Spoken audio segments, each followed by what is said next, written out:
একটা সময় ছিল যখন পাড়ার কাকিমা, মাসিমা, পিসিমারা ঠিক বিকেলবেলা এ পাড়া থেকে ও পাড়ায় হেঁটে যেতেন এক বাটি লাউ শাকের চচ্চড়ি বা মোচার ঘন্ট হাতে নিয়ে, মুখে মিষ্টি হাসি, গলায় আন্তরিকতা।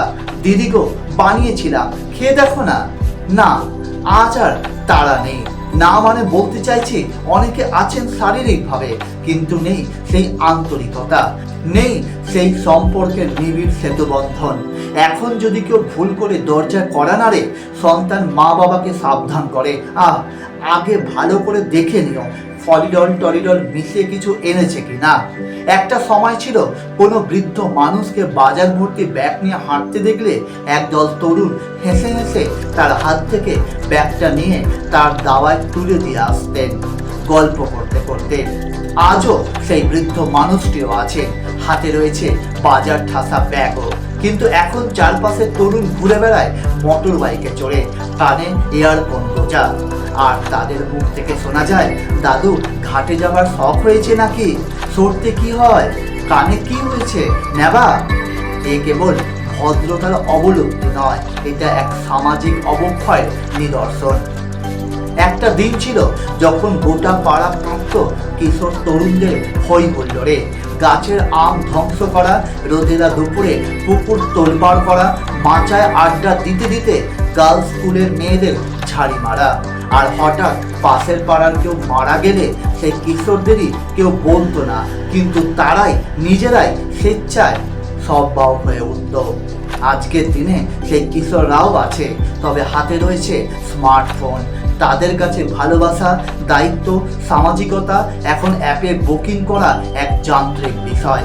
পাশের পাড়া তো দূর, পাশের বাড়ি বা নিজের বাড়ি কেউ মারা গেলেও তারা তাদের দামি ফোন থেকে সব বাইচান্স বুক করে দেয়, কোমরে গামছা বাঁধে না।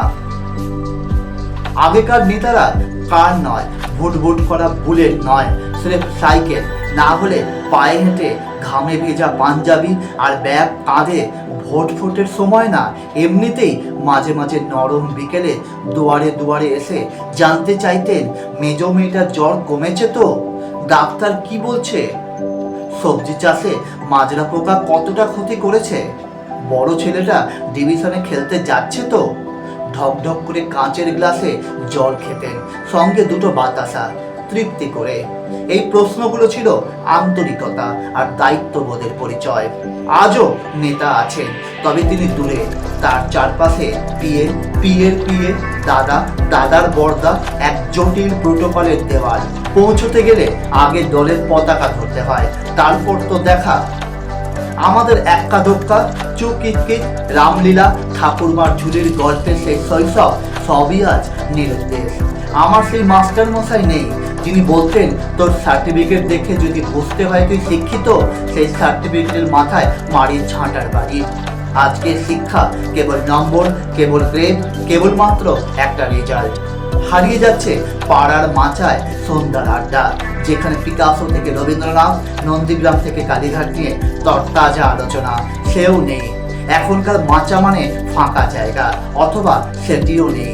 সেখানে এখন পার্কিং কিংবা ফ্রি ফায়ার বা পাবজির আসর। হারিয়ে যাচ্ছে সেই কলতলা, যেখানে এক বালতি জল ফেলতে ফেলতে চলতো জীবনের নানা গল্প, কিংবা লাইব্রেরির পাতায় ফাঁকে ফাঁকে গোজা চিঠির প্রেম। সব আজ ডিলিট বাটনের নিচে চাপা পড়ে গেছে।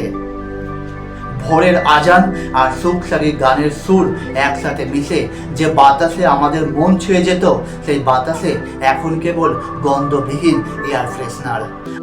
আমাদের আমির নিরুদ্দেশ যাত্রা। নিরুদ্দেশ হচ্ছে কেবল আমাদের চারপাশ নয়, নিরুদ্দেশ হচ্ছে আমাদের নিজস্ব আমি।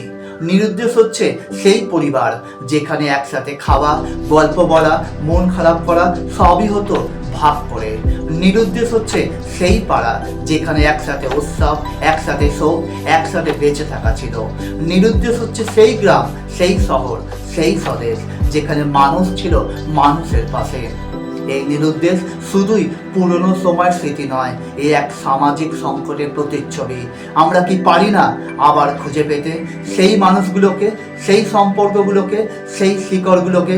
হয়তো সময় বদলাবে, মানুষ বদলাবে, কিন্তু সম্পর্ক, সংস্কৃতি, সহানুভূতি, ভদ্রতা এসব যে মানব সমাজের মেরুদণ্ড তা ভুললে চলবে না। নিরুদ্দেশ হয়ে যাওয়া জিনিসগুলোকে আমরা হয়তো ফিরে আনতে পারবো না ঠিকই আগের মতো করে, কিন্তু কিছুটা হলেও যদি চেষ্টা করি তবে আবার তৈরি হতে পারে এক নতুন পাড়া, এক নতুন পরিবার, এক নতুন আমি।